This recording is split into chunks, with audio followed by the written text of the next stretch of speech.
Hello Capricorn, it's Lorene from Insight Readings with some insights and a little bit of astrology about the eclipses that are happening in July. This is your 19 reading, our eclipse season, just with a little more insights, and then we'll do the tarot. Thank you so much for subscribing to the channel. It is the only way I can grow it, so I'm really grateful for that. Thank you so much. If you haven't subscribed, please do. If you'd like a personal reading, in the drop box below is all the details. Contact me and we can go from there. So with that said, I'm going to get straight into the eclipses. And for you Capricorn, it is happening. The first eclipse is on the 3rd of July, give or take a day, depending where you are in the world, in Cancer, the sign of Cancer. And Cancer is about your roots, your home, family, contentment, your ancestry. So, and it's happening in the north node of the dragon Rahu, the head, the focus, where your focus should be, the mouth, where you want to devour, where you see, the eyes. And the 7th house is the house of generosity, harmony, company, relationships. The 7th house for you would relate to your spouse, your partners, including business partners, definitely married life, one-on-one encounters, consulting with others. Faraway places fall into this house, as well as sexual desire and sexual passions. It is the house of relationship. So there is, it's a solar eclipse, so there's a spotlight here and north node, new beginnings that would possibly start in that area of your life with those tones to it. And then on the 17th of the second eclipse, give or take a day again, will be in the house of Capricorn. Now Capricorn and Cancer is mother and father, mother. So everyone in this karmic cycle that we have is probably dealing with things from their past relating to their parents, mother, father, because of where the eclipses are happening for us. So Capricorn is all about, it's the midheaven, it's all about careers, your outward, how you come across in the world, your status, dealing with authority figures, workplace, elders, the higher ups. Definitely career falls in there, but it is your first house. So your first house is all about yourself. It's a very personal house, and it can be quite difficult to navigate through because it's all about personal change, and it is in the south node. And the south node is the tail of the dragon, the part where you release, where you let go, the anus. It's stuff you don't need to keep. You've ascended, you've moved on. It's stuff you bring in from a past life, past memories, and now you need to shed this, to let go of it. And while we say it's past and dealing with karma from the past, is because of the planets that are here. And we have Saturn, which is the timekeeper and relates to past karma. Here's the restrictions, the boundaries, the structures. Saturn rewards only hard work, tears. It really is difficult, but the rewards are whatever effort you've put into it. And Pluto is about transformation, change, wiping the slate clean, to transform you and rebirth something new. So whatever you stuck in your life or bound to from past, Pluto will now remove, and you will be shedding this in your first house. So the focus for you Capricorn on your first house is all things that possibly relate to your early life, your self-confidence, your physical appearance, physical body, health and vitality, your well-being, things that are shedding what you don't need there. Maybe if you haven't been looking after yourself, Pluto will definitely remove this as well. This house, being the midheaven as well, is all about fame and your ability to be recognized, your strength and your willpower. and the impression that you make on others, how you present yourself to others, your self-love. So reading very much into this. I mean, to have a relationship, you have to love yourself first before you can even love anyone else or have a relationship that is meaningful. That's your personality and your expression and your mission in life. And it's about birth, because the first house is about birth, going in head first to change things for you. So with that said, Capricorn, I'm going to go into the tarot to keep this short and see how that resonates with the houses that are there for you as well.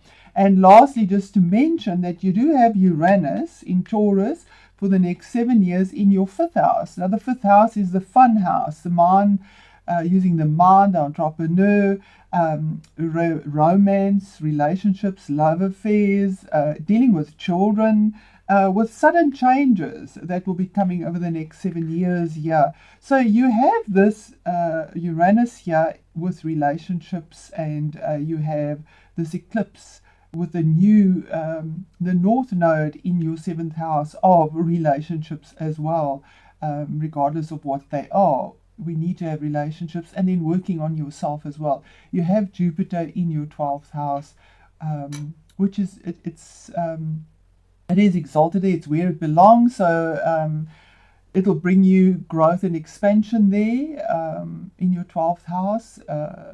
But the 12th house can be a house that's quite auspicious to navigate through. But I'm not discussing that.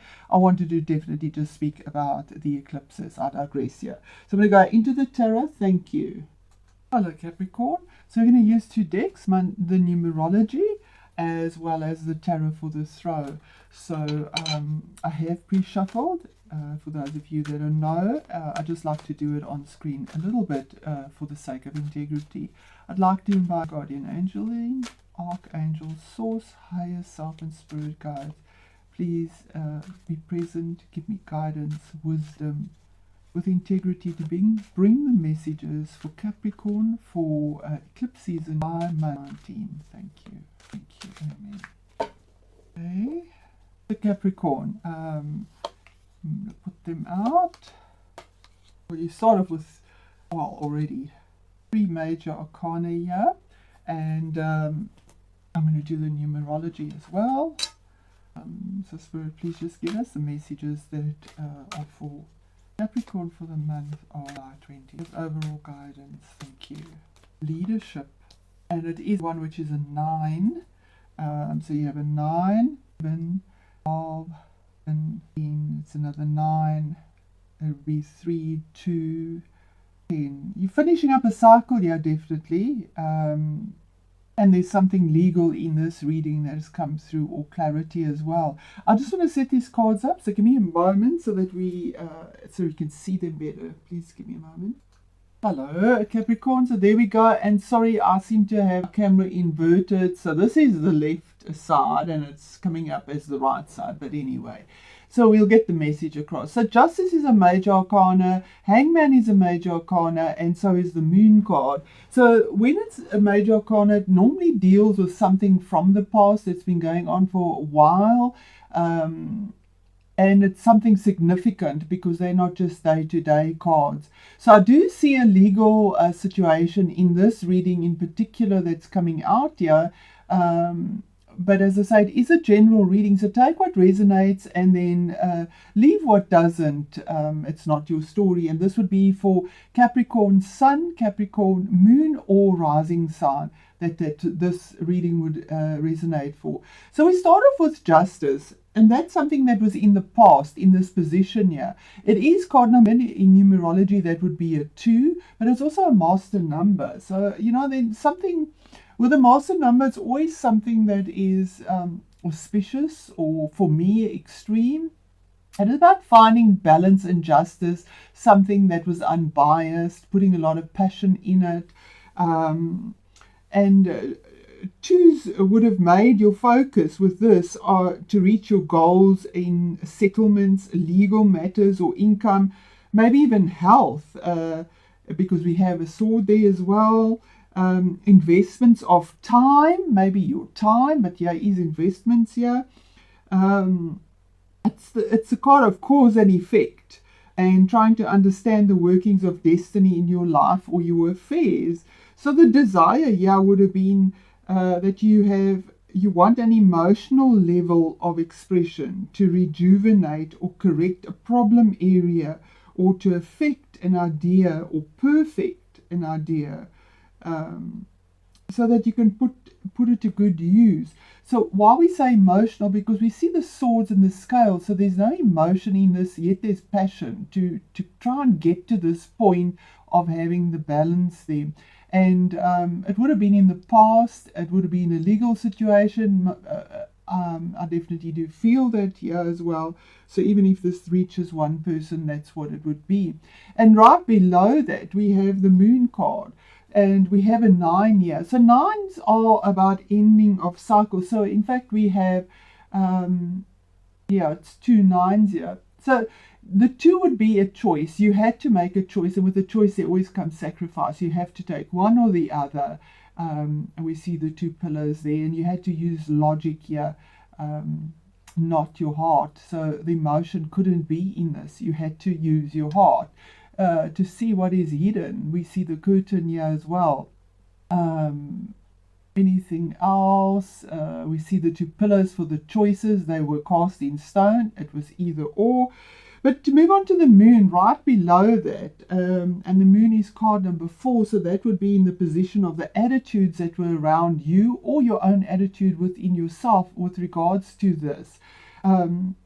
And the moon is about facing your fears and seeing what is hidden, because you don't know all the facts. It's about illumination. It's not the sun, so you only have part of the facts. Here we have the 2 towers as well. You don't have all of the facts. And this would have been a long, windy road that you walked. So here we see this crab coming out of the emotions and to face his fears, what he thought was possibly impossible to navigate through, to go through this road, was possibly loyal companions. Maybe you had somebody defending you, 2 people that were actually quite loyal and helped you to navigate this long road. We see he's going up this long road, facing his fears.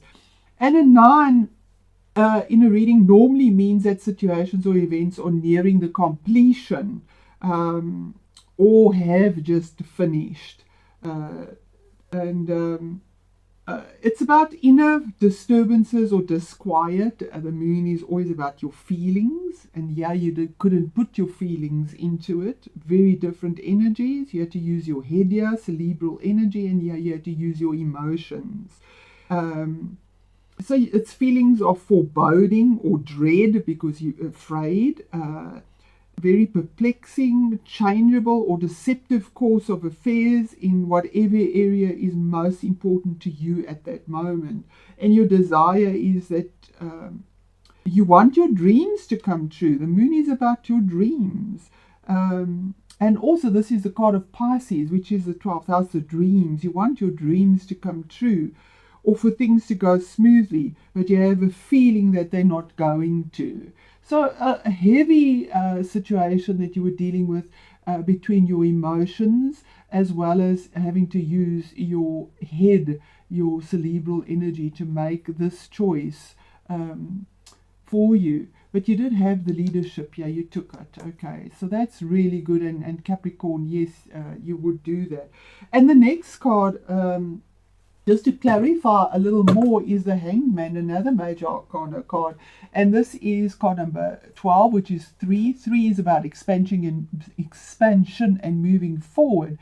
And the Hangman is in the position of the present. So presently, waiting, maybe in limbo, but this whole thing, this legal situation, whatever it was, anything that needed a legal stamp here, and I do think it's legalities, would have turned your world upside down. It was totally unexpected. You did not expect this. Okay, so we see him hanging upside down here, but he does get enlightenment. He's using his intuition here while he's waiting. Waiting for divine timing for everything to come through. because we see the 4 year for the structure to actually start building, and you have Saturn in your first house, and Saturn is about structures, but there is a tie, there's a bond here to something still.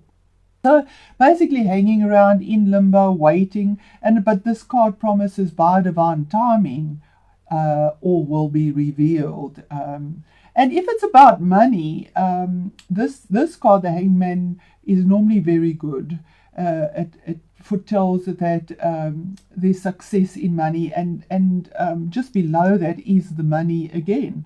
10 is a culmination of a cycle, the ending of a cycle, the closure, but at the same time 10 is a 1 in numerology, a new beginning, because it's finally ending. And what is this card? Number 5. 5 is your best action to take here. So this card is about inheritances, settlements, retirement, a legacy, a loyalty, having enough to take care of your family and being able to leave a legacy. We see a family here, we see a home, we see this crescent, so being proud of what you have, children, pets, a grandfather, being able to take care of yourself in a financial way that is very abundant, and having enough to leave a legacy for your family, generations to come. This is 10. So this is a good settlement. It is it would be it could be an inheritance, possibly, that there was a legal situation with as well, but it is a good sum, a windfall, a good sum of money. It's not just small. And then we move on to the next card, which is 7. 7 is a decision that had to be made, and the decision is defending yourself. You see him standing in a very defensive stand here against the opinions of others, defending himself here, but being on the higher ground, and doing it in a very passionate way, because we have these rods, which is fire energy. It's also creative energy. So whatever you were creating or defending with a lot of passion, we see a lot of red here, you did it with passion, and you were on the higher ground here, and it is in what is hidden, the position of what is hidden. So you don't even know that you are on higher ground or upper ground. You've said so far, no further. That's it. Drawn the line in the sand and defended yourself. And you don't know that you are on the higher ground, but you are. Okay, and then the card just below that is your obstacles and your challenges, and this would possibly be the person that is defending you or making the decision, a lawyer, a magistrate, a judge. We see a King of Swords with his sword. He makes a decision that is logical, that has no emotion in it, and we started off and we ended off in that. That's why I say it's a legal case. He cannot put his heart into whatever this is. He has to use pure logic, and sometimes that can seem quite brutal, but he has to think about what is fair for all sides, and he does make a decision that is wise, because he has clarity and understanding. We see a lot of white here for purity as well. Very grounded. We see he's sitting on a throne, on a high place, maybe something solid like rock or mountain. Pretty grounded in his decision and his thought plan as well. So the astrological signs that come in here, or zodiacal signs that come into this, if it means anything to you, it might not, would be a Pisces, possibly a Libra, and then maybe, well, that's an air sign possibly as well.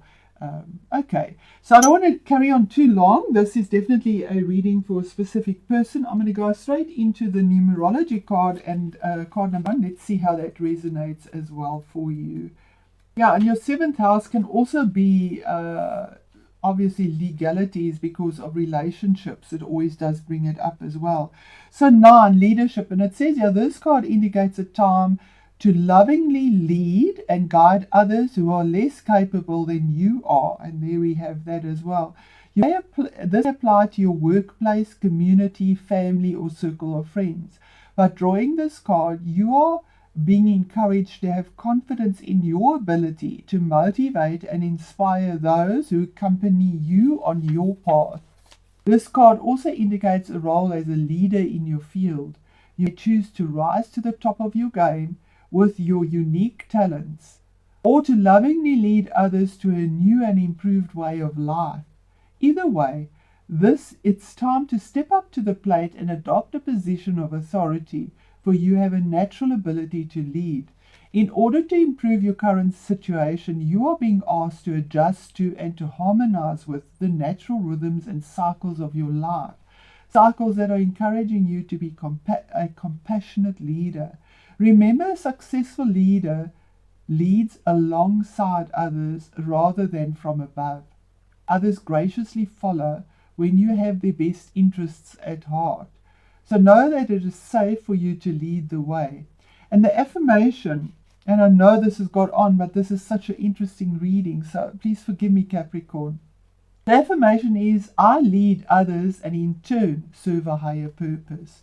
So there we go, Capricorn. Please let me know how this resonates for you. I find it very interesting, and the legal situation, yeah, I know it's a legal situation with regards to a settlement as well. But you are on higher ground, and it will be coming through for you. So thank you, Capricorn. By divine timing, I don't know the timing, by divine timing, this will be coming through for you, and the eclipses will open this. So thank you, Capricorn.